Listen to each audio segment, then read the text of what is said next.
awo n'olyoka oterera. Bakuserera mu katalo oyombesa ki? Oyombesa kkubo. Lwaki oyombera wano? Lwaki oyombedde?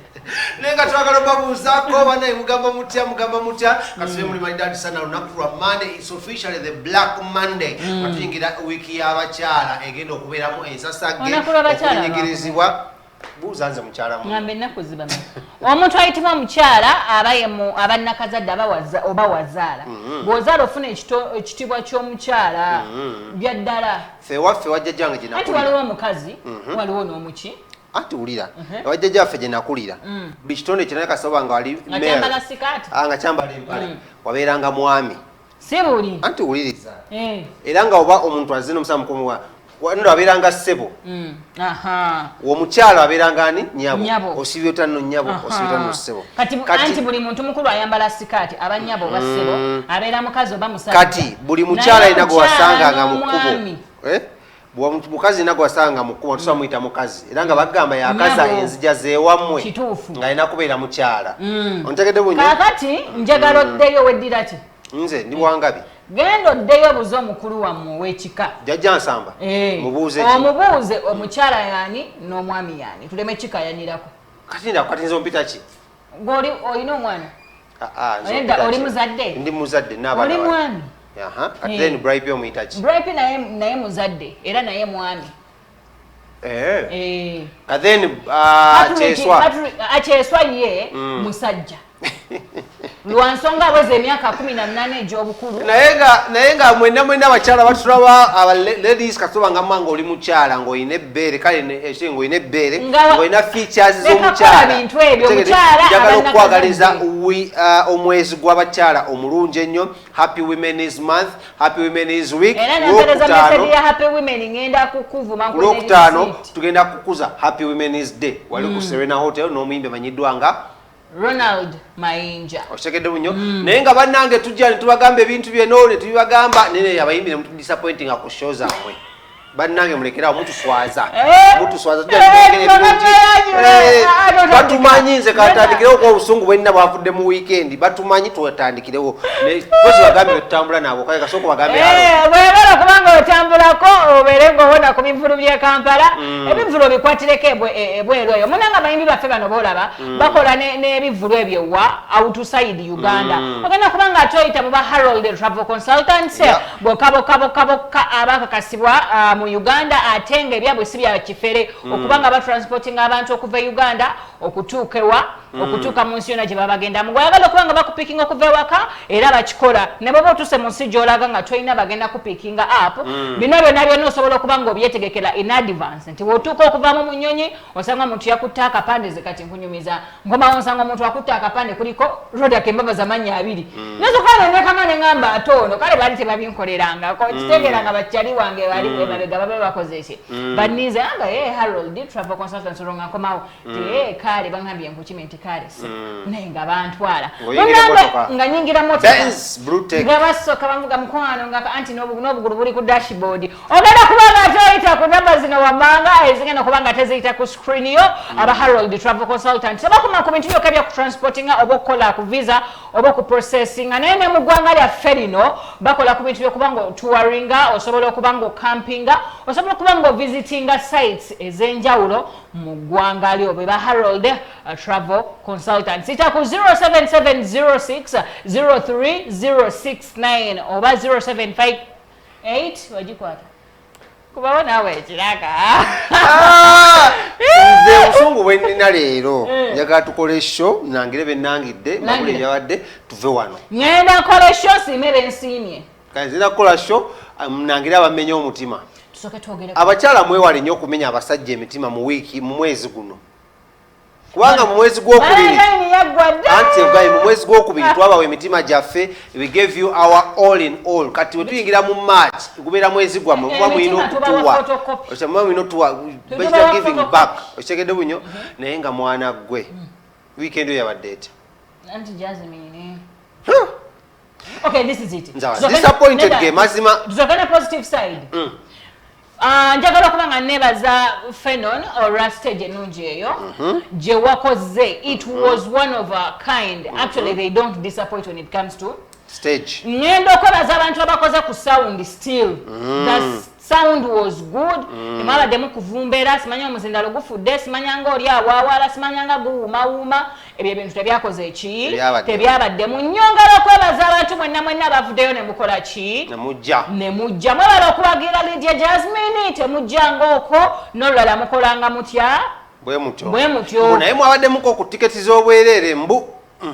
nina gwe nalabya komenti nga mbu ye ekirungi yabadde teyasasudde tezaamulumye kasita yayingiridde bwereere munene what I ordered for versus what I got naye nze njagala osaba abategesi balekera akantu ako bakasusizza ako kagundi kakeeji ako eyo kateni ekyayambadde wansi bigundi zino bazizata zino zosanga tunateekawo curtains edda omanyika nga onobeera ne peti munda oba bayika munda nokotekako sikaati kati kyekyo Lydia Jazmine kyeyataddeko first of all Lydia Jazmine yasuse naye ku bya photoshoot mu buli ataya yonna gyadde agenda okukola ki okukolera ate azabadde designs ezimu kyenkana just kala nga zaawukana badesigner ntebadde banjawulo okitegere kyenkugambye kati ekyokubiri akantu ako bakasusizza so Lydia anyway nze kushare Lydia Jazmine salayo kintu kiri special sagala mbalimbe nalabya wardrobe malfunction kyade special nze salayo kyali special everything Lydia Jazmine did was the normal thing leave the normal it was the maybe kujja ku stage ku performing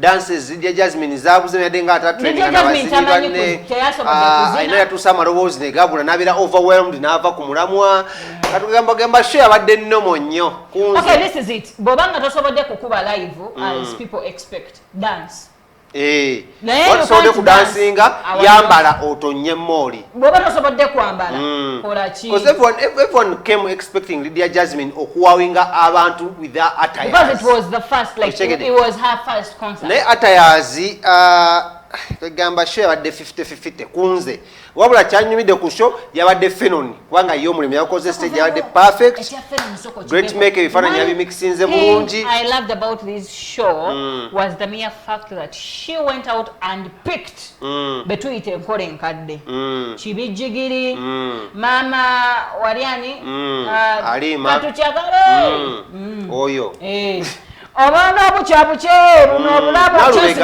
Nalubega kukamageze n'aleeta abantu betwerabira edda okitegera kye ngamba nze kirayo ku share Lydia Jazmine teyabadde Mary Butter wadda no kye ngamba Mary Butter twali twamwerabira gwe naani nze n'abamu nze naye Mary Butter this is one thing about Mary Butter Mary Butter kikuba Mary Butter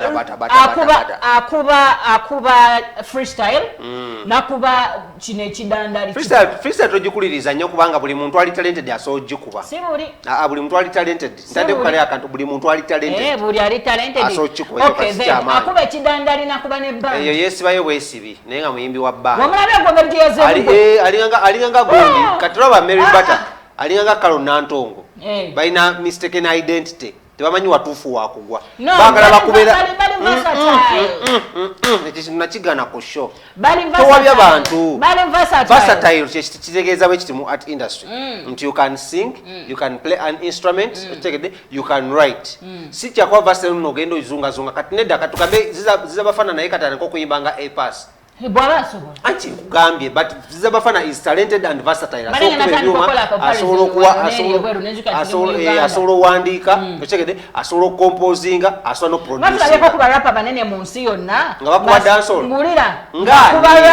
ng'akuba dansol nakuba rap namala nayingira bwali mu R&B na flowing waliwo ekiza genres eziri compatible band music teri compatible na dancehall abatuwandikawo nza gamba because nsomye ku art abatuwandikawo anyway sigenda kayana n'abantu nga bano babyaggwanga ate nagana omanyi gwe wabyabayimbi osose kuwa Mary Butter muno wamwerabira music mbadde simulaba katugende wa Lydia Jazmine tubalage show eri normal according ku kize kye nalabye eri normal tetuna naye bannange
Olingali mwisho ya Jazmine. No, because me personally I was disappointed. I just want to thank Fenon, that is Steve Jean. I want to thank Michael Ouma. I want to thank Ronnie, producer Ronnie. I want to thank a few people that Great Make Production. Na wote baina ibazina. Great Make Productions, ochitege yali kuli production ya videography na bichino nifana nyokulamuna at least everything looks good on screen. And ku stage. Era nzija kwebaza Rema obutajja ku sheno. Omakazata baleta kitanda ku stage. Because Rema would be disappointed. Okujja supporting omuntu at average show. Nenda tukolebwe tuti average is not bad for a start. No. It's the first time her staging. Nenda katomanyi kiyango omukyala okuzaala omwana asooka n'azaala ekyana kiddufe. Oya bakatonda. Ntekedde bunyo nga bamugamba ulira nga bamugamba anywe eddagala anywe mmumba ne bamugamba akyalire ensiko ne bamugamba like ebintu ebyo abakyali bakola nga bali agende mu ddwaliro simanya ino gendo nno naye eddagala alinabe alinywe bazadde bannange mutegera kyenjogerako ne bamugamba tovuma tolimba n'alimba tovuma anaabe ku ddagala Wachala bannange bategera kyenjogerako wama ladies, you know what I'm speaking about, yeah? N'anaabako ku ddagala okyegedde omwana n'abeera nga mu lubuto ali clean ate abakazi mulekerawo okulimba nga muli mbuto kati Jazmine bamugamba naye nga yano ali mu kunoonya bintu birala ndowooza naye njagala okwebaza abayimbi bazine Kenzo namulabyewo yaleerwawo ku table fik fameka ka Sunday school konna kaaliwo Grenade teyaliyo bamugana okuyingira bamugana ekyo kiri very okay era ne bazasiba bantu bali bamugamba ingire yekka naye nga bomanya atambula n'olukuku ye kavuyo grenade kavuyo ne Kristo naye bamugana eyo yewali nsonga ndala sijja zoogerako okakasi nedda awe bweru waliwo list y'abayimbi abaali bateekeddwa okujja era yali etimbiddwa Kristo pane yakola ki Owai tugende kuba UB40 kubanga ebya Lydia Jazmine tubiveeko webale nnyo UB40 waliyo soko nyingi akasenge ebekasaze kale tekasaze kubanga abana baffe bakoze eki ba performinze naye bannango manyi I've never seen a bored audience abana Uganda bali mu zavugidde watugende batusaba bade balinda buli obuyimba bwa UB40 buli bwe bakola ki bwe bamanyi ayisha ngateri wali ku tebo twali no mu tebo yaba ya munamawuli abera ku tebo wali eno munamawuli obera olawuna oyinza okuba kugundi nga bamuli okitegeera kati kiki kintu za ku tebo nga noonya mawuli omuntu dansolo mu motoka kwa Afrika naawo kati tusoke tumuleko gena mungamba nga tuvuddeko munnange omanyi omusajja yamaliriza okuyimba nasiba ebidongo Uganda ne basigala nga batangadde ekibanange biwedde banange nga byakakyengana byakatandika but Uganda baperforminga batekawo performance eki ennungi zaali nnungi nnyo era nga bano bana bakola ki bavibinga abana balinda babaleetera tugenda kuba tulabako ku performance zaabwe awo mpola Vinka de mama Vinka bamuwa obudde babumuwere eddala oyo babumuwera nga buuyo abukozesa bubo Bayirando yali mu nfo ne tuvaawo awo ne tugenda wali Kristo Panda alina fumita empere Bayirando egisinga obunene biki byonyumya mbuuziza Bayirando mbuuziza bubuuza Bayirando asinga empere nja kuba oluyi Mama sirwa kwawo manyi amebale kamba bulira producer soko take on full screen kamba gambe ekintu kimu omukyala bwavaayo kuba ogambo kuba omusajja tewali kibiina na kimu kivaayo nenze mbakuba nga nzaaga mbakuba nzaaga ngenda kuba oluyi wande ebibiina Nura, Finka, Deka, Weka, Ebina binzo okuvaayo. So, oyo si navyo. Navyo. Yaliyo. Navyo mwana. Navyo luzungu lungi agendezeeko. Faplandiki dama navyo yongere tukuba omuziki. Rasta bebe kuli ya performinga. Rasta yakubye wero. Yakuba. Wero we. Nga chistede. BH. Oyo mwa disappointinga. Balanga Vampino. Vampino naye yakubye. Balanga Mafia Swarukaga. Sijugira. Katukomeo. Adigadem. Kati Vampino yo bamusasula genda kuyimba Adigadem choka. Alina yo loyimba lulala. Ayina endala. Why would he make people from Kololo sing? What? Mwino okubayimba abamwino okumanya audience by the mwino okuyimbira mwino gamba tunayimba. Okasa abade bakololo boka. Kati waliwo these people who go in band wagon okitegeera who is coming in UB40 tulina ogamba twakola ki twaliyo but it's memorable kwanza nalabye oyo guy Ali Campbell and I felt nice by the way bambi yadde emyaka gigenderedde he can sing, he can still sing. Yatukyaliddeko ku office awo ku Parliamentary Avenue, you know, bamuleesenga nga bamuzunzazunza. Omusajja yeekaddiridde mujja kumusuula eri affe. Naye se bali fiiti. Olaba wafiira mu setali yaffe abazungu balondoola abantu baabwe. So UB40 bazze ne bakikuba. UB40. Ne Al Campbell. Bayawukana myaka 16 emabega takkirizibwa na kuyimba luyimba lwe bayimba nabo. Katugende wa Biniganta.